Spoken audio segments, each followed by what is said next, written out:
Enquanto você pensa, eu quero trazer uma pequena palavra aqui do Evangelho para nos inspirar nesse dia de ação de graças. E eu quero convidar você para abrir a sua Bíblia em Mateus capítulo 11. Mateus capítulo 11, nós vamos ler do verso 16 ao 20. Mateus 11, do verso 16 ao verso 20. Eu vou ler na Nova Almeida Atualizada, a NAA.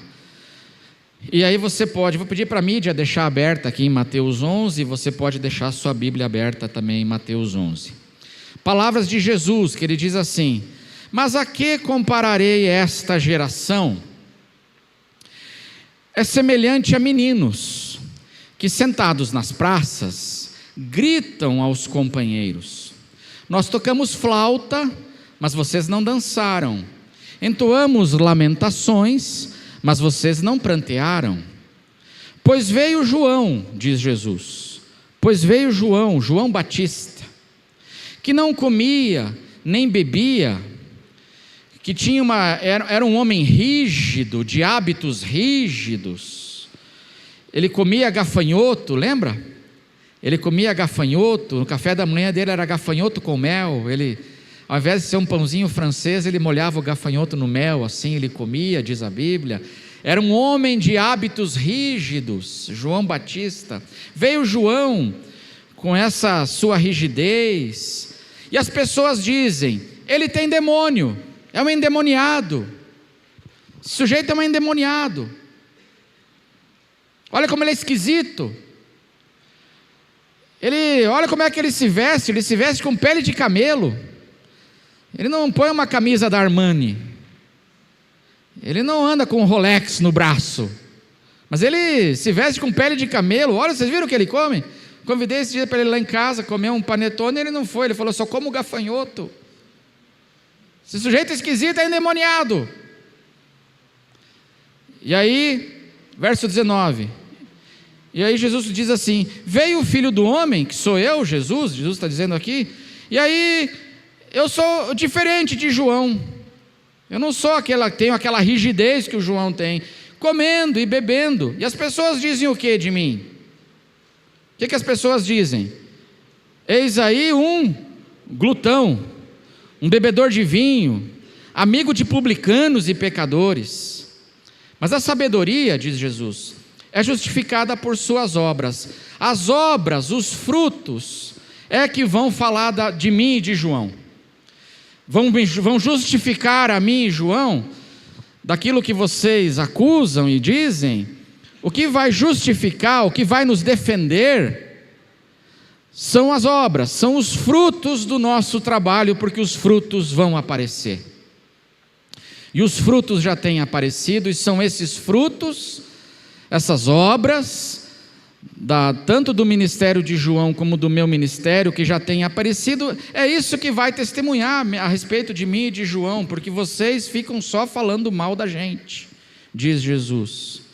Vamos ler juntos o verso 20 agora? Vamos ler juntos?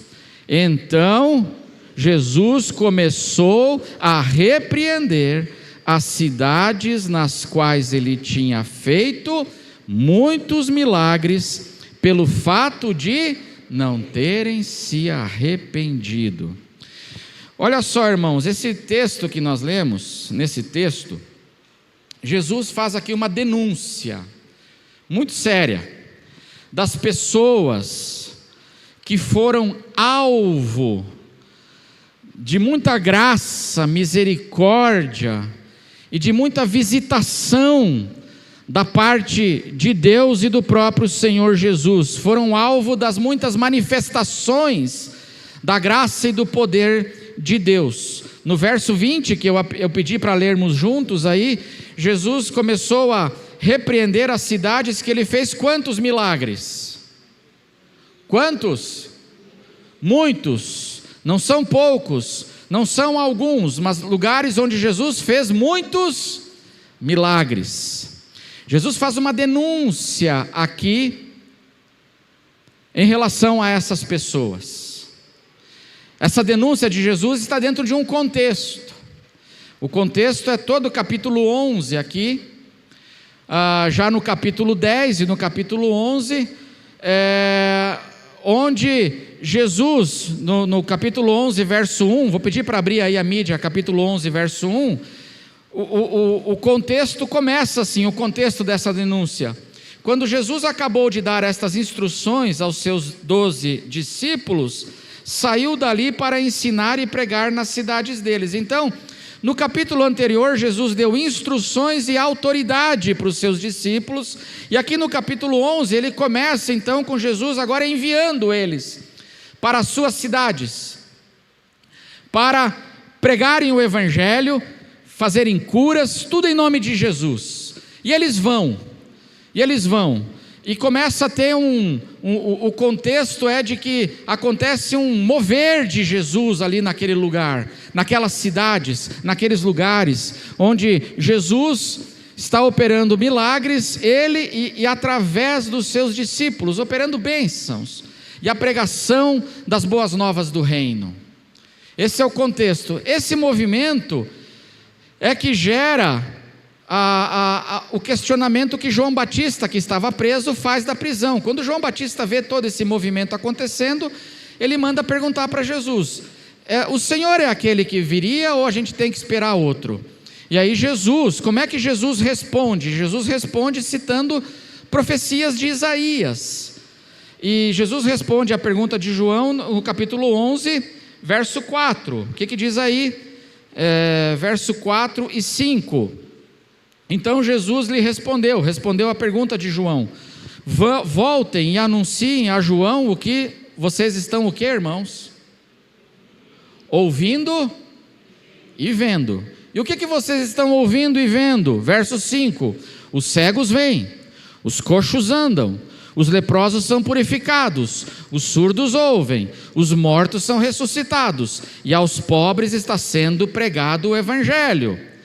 Isso aqui são profecias do livro de Isaías, que Jesus cita e diz assim: falem para João o seguinte: assim como você é um profeta, que é o cumprimento de uma profecia de Isaías 40, as profecias a respeito de mim, lá de Isaías, também estão se cumprindo. João Batista entendeu.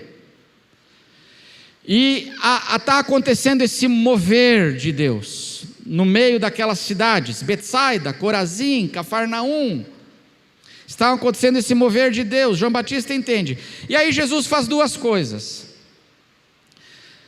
Jesus, ele dá um testemunho maravilhoso a respeito de João, dizendo quem é esse João.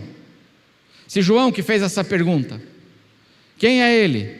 E aí Jesus diz que ele, João, é o cumprimento da profecia de Isaías 40, voz do que clama no deserto, preparai o caminho do Senhor. Ele é o cumprimento disso. E aí Jesus diz aqui no texto, aqui em Mateus 11, e se vocês querem saber mesmo quem é João, João não é apenas um profeta, mas ele é mais do que um profeta. Este João, ele é Elias que deveria vir. Ele é o Elias escatológico. Ele é o Elias das profecias, porque o precursor do Messias, dizia a palavra de Deus, que ele viria no espírito e no poder de Elias. E João Batista cumpre isso. Então Jesus está dizendo aqui, o contexto é que tem um mover de Deus acontecendo, cegos vendo, pessoas sendo curadas, o evangelho sendo pregado, e o cumprimento de profecias escatológicas. Profecias estão se cumprindo no meio de vocês, diz Jesus. Profecias de séculos, elas estão se cumprindo no meio de ti, Cafarnaum, Corazim, Betsaida.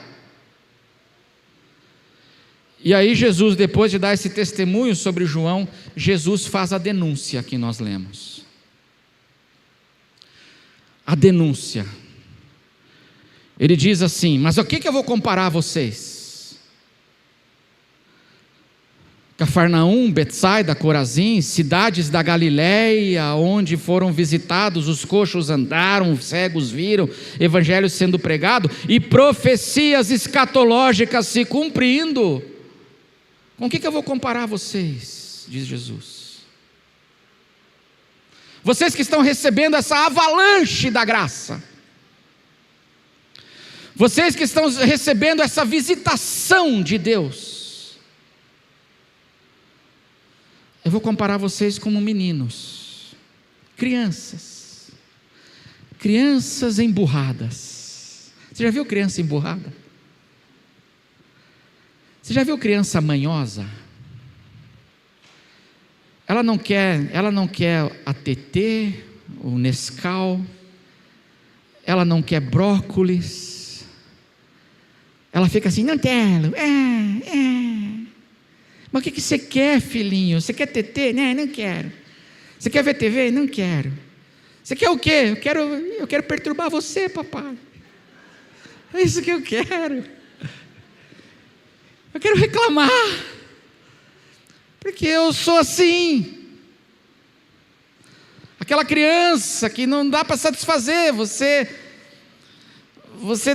é um menino, Jesus. O que eu vou comparar vocês? São meninos, semelhantes a meninos, que ficam gritando nas praças. Veja que esses meninos não brincam nas praças, eles gritam nas praças.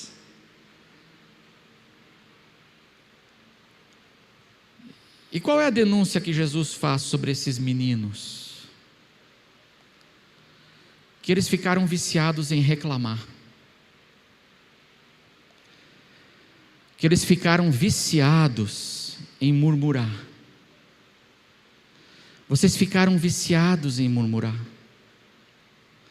Vocês são como essas crianças insatisfeitas. Porque Jesus cita um provérbio,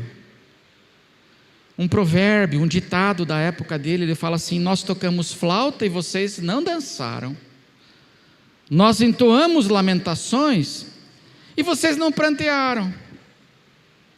Vão brincar de dançar? Não quero. Não quero. Não gosto de dançar. Está muito quente, vai suar. Não quero. Então vão brincar de chorar? A gente toca uma lamentação e vão brincar de chorar? Não, também não quero brincar de chorar. Menino na praça que não quer brincar, não quer chorar, não quer. É impossível de satisfazer, diz Jesus. É impossível de satisfazer. E aí Jesus aplica agora ao momento que eles estavam vivendo. Betsaida, Corazim, Cafarnaum. Jesus aplica a eles, diz assim, verso 18: porque, conclusão de Jesus, porque veio João, esse João que eu acabei de dar um testemunho, que é o cumprimento, ele é o Elias escatológico, e que não é só um profeta, Jesus diz, é mais do que profeta, um homem enviado da parte do Pai. E vocês dizem que ele é um enviado de Satanás. Olha, tem demônio, é um endemoniado. Vem João e vocês reclamam e agridem, porque isso era um xingamento. Dizer que alguém tem demônio naquela época, irmãos, eu não vou nem tentar atualizar com o xingamento de hoje, o que seria o equivalente. Não dá para falar do púlpito, mas dizer que tem demônio era um xingamento. E aí vem Jesus, que é o oposto de João. João era rígido, mas era sincero, era um homem de Deus. Jesus é cheio de misericórdia e graça, e ele come e bebe com os pecadores. Mas o pessoal xinga Jesus, porque dizer que você é glutão, beberrão, dizer que você é amigo de publicano também é um xingamento. Vem João e vocês reclamam. Vem Jesus e vocês reclamam. E aí Jesus diz: E aí Jesus, no verso 20, diz assim: então Jesus começou a repreender as cidades nas quais ele tinha feito quantos milagres, irmãos? Muitos milagres, pelo fato de não terem se arrependido. Qual é a denúncia que Jesus faz aqui? Que a denúncia é que vocês se tornaram pessoas viciadas numa reclamação, numa murmuração. Vocês são viciados no mau humor. Você conhece gente que é viciada em mau humor, irmão? Você conhece gente que é viciada em mau humor? Para ele nunca nada está bom, nunca nada está bom. Vem João, ele reclama. Vem Jesus, ele reclama. Se tem purê, ele reclama. Se não tem purê, ele também reclama. Se tornaram assim, Jesus diz. Essa é a denúncia que Jesus faz, e o mais incrível é que tinha muita coisa boa e maravilhosa acontecendo. O contexto é esse contraste. Tem uma visitação enorme de Deus acontecendo, mas vocês não conseguem ver. E por que vocês ficaram cegos para o bem? E até o bem vocês chamam de coisa ruim, de tão murmuradores que vocês se tornaram. Vocês não conseguem ver, porque a reclamação, esse vício em reclamar, cega a gente, irmãos. Cega a gente para aquilo que Deus está fazendo do nosso lado, no nosso meio, ao nosso redor, as visitações de Deus, de profecias e promessas se cumprindo, a gente não consegue enxergar, porque o vício de murmurar cega a gente para essas visitações. E é por isso que na Bíblia, ação de graças é um mandamento. Ação de graças é um mandamento. Vou pedir para a mídia colocar lá, 1 aos Tessalonicenses 5,18. 1 aos Tessalonicenses 5,18. Se der para abrir, vamos ler todos juntos, bem fortes, vamos ler. Em tudo deem graças, porque esta é a vontade de Deus para vocês em Cristo Jesus. Amém, irmãos? Em tudo, até no meio de um calor de 35 graus, eu sinto falta de um ar-condicionado, amém? Mas a gente pode dar graças ou não? Está faltando ar, mas a gente tem muito pelo que agradecer? Em tudo dai graças. Tem gente que fica perguntando assim: Senhor, qual é a tua vontade para mim em 2026? Está escrito aqui, ó. Porque esta é o quê? A vontade de Deus para vocês em Cristo Jesus. Então, se você quer saber qual é a vontade de Deus para a sua vida em 2026, uma das coisas que Deus quer é que no teu coração exista mais gratidão. Porque, irmãos, é muito perigoso esse vício de murmurar, esse vício de reclamar. Ele é muito perigoso, porque ele vai cegando a gente para o tanto de bênção que está ao nosso redor e sobre a nossa vida. E chega ao ponto que eles conseguiram reclamar de Jesus. Você consegue imaginar? Conseguiram reclamar de Jesus e agredirem ao Senhor Jesus. Ação de graças. Por isso que nós hoje queremos ter um culto de ação de graças. Porque agradecer, irmãos, agradecer salva a gente desse vício da murmuração. O exercício da gente agradecer salva o meu olhar, do meu olhar ficar viciado e cego, viciado só no que está faltando, no que está ruim, e ficar cego para as bênçãos que Deus tem no meio de Cafarnaum, Betsaida e Corazim realizado.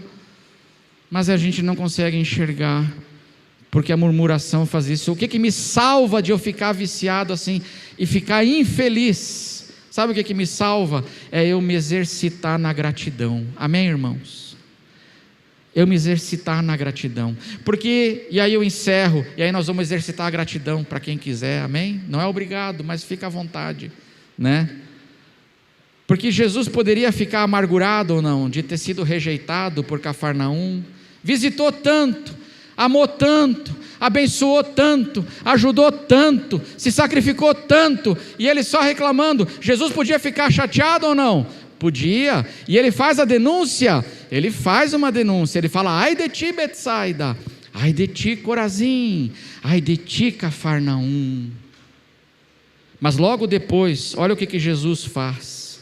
Logo depois da repreensão e da denúncia, vou pedir para você, para a mídia abrir, Mateus 11, verso 25. Mateus 11, verso 25. Vamos ler juntos? Vamos ler juntos? Por aquele tempo, Jesus exclamou: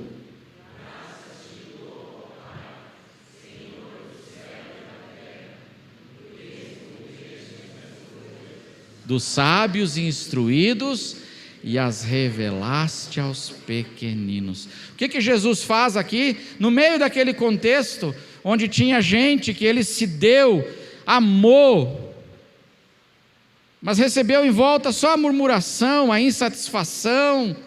Ele poderia ter ficado amargurado, mas Jesus expressa o quê? Louvor ao Pai. No meio daquilo tudo, ele denuncia, fala assim: vocês estão errados nisso. Não é negar os problemas, mas é colocar nos nossos lábios e no nosso coração expressões de louvor.